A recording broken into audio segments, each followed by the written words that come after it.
Hello guys, and welcome back to another video. And in today's video I'll be reviewing Half-Life 2 episode 1. So after the events of Half-Life 2, as you successfully destroy the Citadel core, you're frozen in a cutscene where G-Man appears, this mysterious guy who we still don't really know who he is really, even after episode 2 and episode 1. He quickly just walks away, and you wake up in a pile of rocks, and Dog finds you, and you get united with Alex Vance as well. As they look around, they can see the Citadel's in ruins, which is not good. And so they're trying to figure out, what the Combine want to do. We find out more about them as you get to the end of the game, and yeah, basically there's like a swirly thing from the Combine that's been destroyed, like a portal for the aliens to come in and out from, which is quite interesting, and because they make the Combine a stronger army sort of thing, a stronger group, so they can be more challenging as the later games come on, like episode 1. It's a short game, but it's still great. It's about an hour and a half. It was criticised about the length of the game. I thought it was perfect. I thought they already told enough in episode 1. I felt like there was enough. They left it open for another episode, which they did, episode 2. But yeah, it had a lot of positive reviews about it. And yeah, you finally contact Alex Vance, finally contacts the scientist, and also Eli, and they're like, they find out that you're still by the Citadel, like, you need to get out of there. It's still gonna explode. It's still exploding and all that. So they gradually get on the run, and they're also against as well the Combine, which they're still after, trying to capture them. And so the game events take place immediately after those in Half-Life 2, in and around the war-torn City 17. Episode 1 follows the scientist Gordon Freeman and his companion Alex Vance as they fight in humanity's continuing struggle against the alien civilization known as the Combine. When the story begins, Gordon wakes up outside the enemy's base of operations, the Citadel, after being left unconscious from the concluding events of Half-Life 2. During the course of the game, Gordon travels with Alex as they attempt to evacuate the city. As the game comes to an end, Gordon and Alex are caught in a major accident, and their fates are revealed in the sequel, episode 2. It's it's a great opener. It's a great continuation from Half-Life 2, I think, personally. And you see how it picks up from episode 2 as well. They've certainly got a massive connection. And you do see some more character development between Alex Vance and Gordon Freeman, which is great as well. You get to see how more they change in certain situations, and how they sort of get on with their problems, and they fight their way through right to the very end. Yeah, and it's great. You got your same old weapons, a crowbar and all that. The gravity gun comes with a few new upgrades, which is really cool.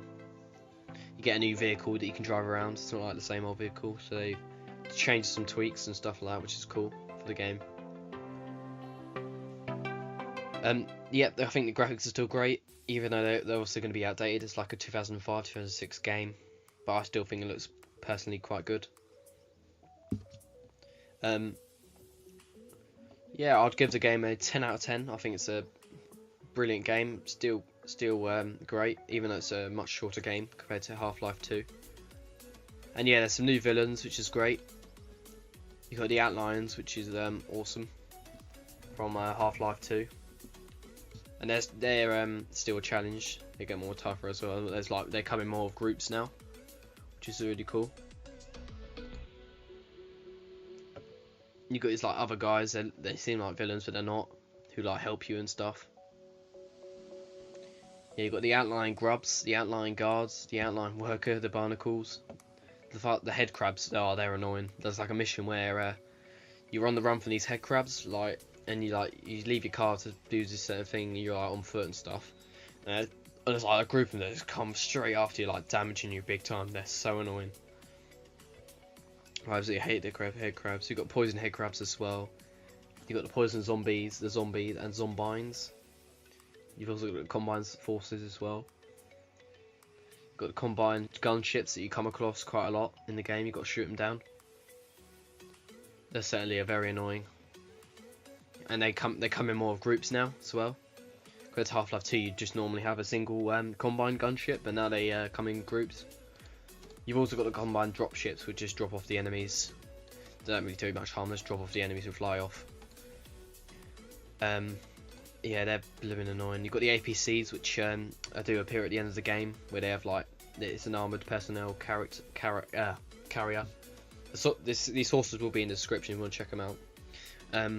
Yeah, there's one like right at the end with like shooting out missiles. Blooming's got a mounted turret as well, so you're getting all shot at and all constantly being shot at by these armoured personnel carriers, and they're certainly annoying.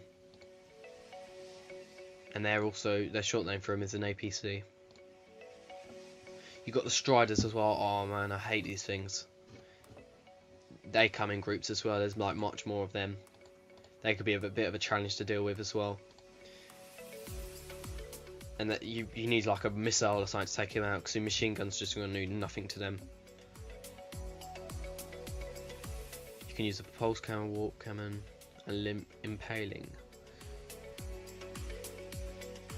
And they're obviously like, the more that you break through the combine cells, the more like more reinforcements enemies they use, like, you know, the combines, not combines, Striders, the APCs, all they get more tougher as you go along, so obviously you're breaking their defense, and they're obviously losing loads of enemies.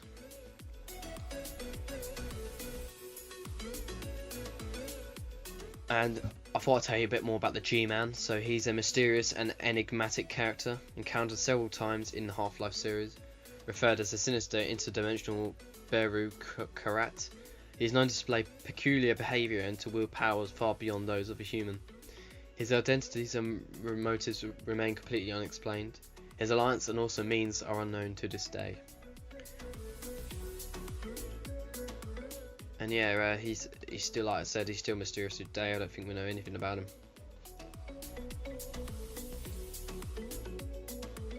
But yeah, you get different types of antlines as they like evolve. All these enemies evolve, which is quite interesting. But yeah, this is my review of Half-Life 2, Episode 1. If you did like the video, thank you. And as always, stay awesome, and I give this game a 10 out of 10. Bye guys.